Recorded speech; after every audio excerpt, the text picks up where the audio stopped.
Hey everyone, this is RidgeTop with AVP Galaxy, and joining me is Corporal Hicks Hi guys. and Xenomorphine. Hey everyone. And recently we played some Ghost Recon Wildlands, and we wanted to talk a little bit about it. Ghost Recon Wildlands is an open-world shooter released back in March of last year, 2017, and it's the 10th in the Ghost Recon series. So why is an Alien and Predator community interested in a Ghost Recon game? Well, that's because the Predator has continued his recent habit of making guest appearances in video games. Following on from Call of Duty and Mortal Kombat X, the Predator has now been added into Ghost Recon Wildlands. I haven't had too much experience with Tom Clancy games, having only played some Splinter Cell back in the day and Rainbow Six Siege recently. Typically they seem to favor smart tactics over just running and gunning. Ghost Recon Wildlands is the first Tom Clancy game to feature an immense, persistent open world where you choose how you'd like to progress. The Predator mission was added to this map late last year. It's located in one of the medium difficulty areas in the jungle area of Kamanes, where you have to investigate some strange reports.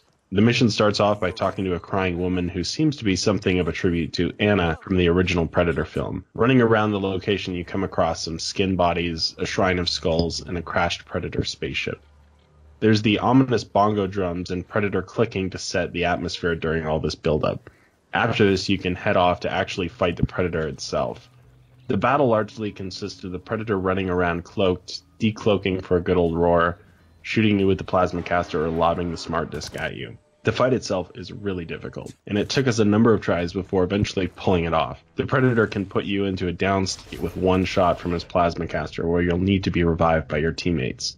While it's fair to say the nostalgia factor and cinematic atmosphere are a huge draw, and executed well, the main flaw with this expansion is in how immensely frustrating it can be, often at the expense of replayability and fun. Unfortunately, what could have been a genuine test of skill, possibly by including multiple Predator hunters instead of just one, is replaced by the AI's blatant cheating. Cloaking gives an impression of an invulnerability mode, which, while efforts to fool you into tearing after it like Mac from the original film, soon make it apparent the Predator doesn't so much expertly hide as constantly teleport and respawn. Once this becomes obvious, the game quickly turns into an exercise of whack-a-mole, especially when even a grenade launched to the thing's face doesn't seem to inflict any more damage than any other weapon. This, on top of the Predator's energy bolt somehow guiding around corners and able to one-shot kill you, vastly reduces any enjoyability or nostalgic affection, and this is a huge shame, I found, because the atmosphere is genuinely well done and ideally deserves revisiting. It's also worth noting that AI teammates seem like a necessity, since they know exactly where to head to instantly revive fallen comrades. Something which was often a death sentence when we tried it in multiplayer. We found LMGs and SMGs to be the most effective at hitting shots given their low reload rate and high firing rate respectively, though the damage seems to be metered by the instances hit rather than the actual number of hits. Once the Predator has soaked up enough damage, which was plenty, he rips off his mask and crouches down and begins the countdown. You've got seconds to make it out of the area of effect before he goes and explodes. After completing the challenge, the player is rewarded with a Predator biohelmet. This is pretty cool when combined with the infrared vision, as it styles in the vein of the original heat vision with sound effects and targeting from the film. There is also an additional cosmetic pack available for purchase in the in-game store. This includes another helmet, one that's more customizable with skins, and also has some mock dreadlocks attached. The cosmetic pack has additional items such as human character elements from the film, like Dutch's M16, face paint styles of the film characters, a wrist gauntlet that has its own unique kill animation, and different taunts. It's a shame that the challenge rewards are expired, as this mission could still be appealing to newcomers. It took us a while to become comfortable enough in the game to successfully take on the Predator, and while we feel like these rewards really should have been permanent, since that may not be possible at this point, perhaps they could be featured in a second purchasable cosmetic pack or something. Without the incentive of the challenge rewards, I don't think there's a great deal of replayability here. It's definitely great to have the option to revisit fighting the Predator in a more current game, but the sheer difficulty and lack of variance in the actual mission means it's not something I'll personally be wanting to replay very often.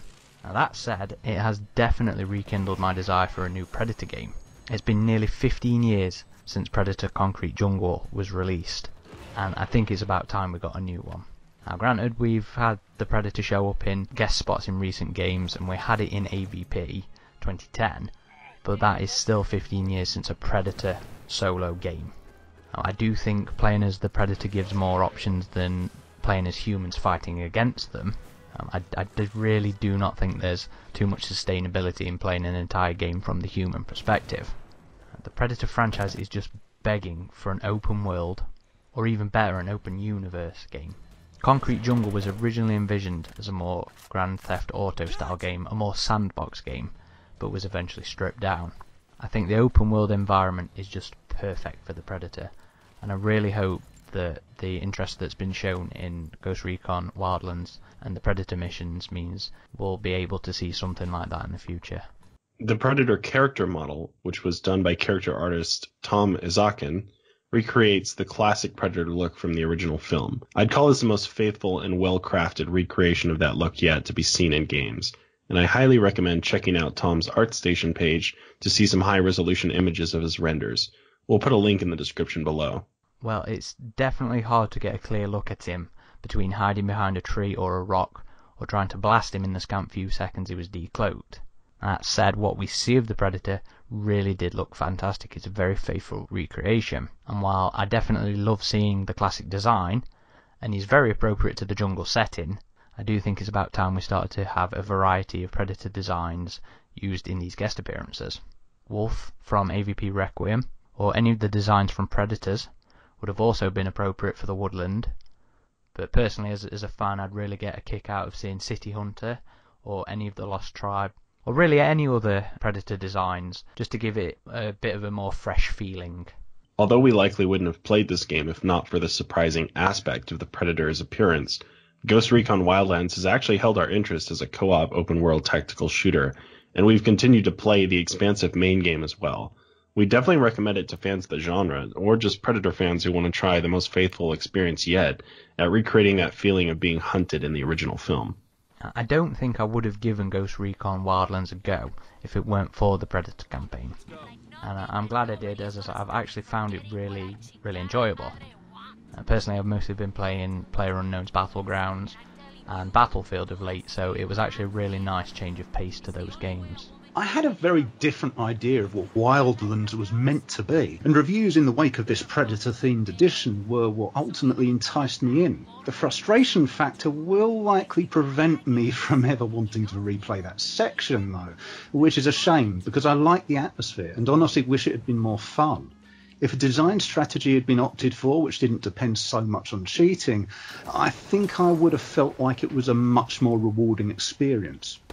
However, with that said, I've come to love the rest of the game, and it's now become a firm favourite of mine. It's one of the few military shooters these days which encourages you to think up inventive strategies instead of just rushing in. And I hope we might even see a similar event in the future, except from the Predator's perspective, since all the assets are now in place to make that happen. It took us a little longer than expected to have this out, but we still think people who are interested in checking out Ghost Recon Wildlands or the Predator should definitely give it a look. This year we intend to have more gaming content for our viewers on YouTube, returning to a number of titles in the Alien, Predator, and AVP franchises. With a new Alien multiplayer shooter on the way, and Fox Next seemingly in control of the franchise on the gaming side of things now, hopefully it won't be the only upcoming title we'll be looking forward to in the near future. I'd just like to thank everybody for watching. These have been our thoughts on the Predator mission in Ghost Recon Wildlands. Let us know what you think down below in the comments section. And if you did enjoy the video, please leave us a like. If you have any suggestions, again, throw them down in the comments section below. You can find us all at www.avpgalaxy.net, where we cover the latest on Alien and Predator. You can also follow us on some socials, on Twitter as @AVPGalaxy, and on Facebook as Alien vs Predator Galaxy.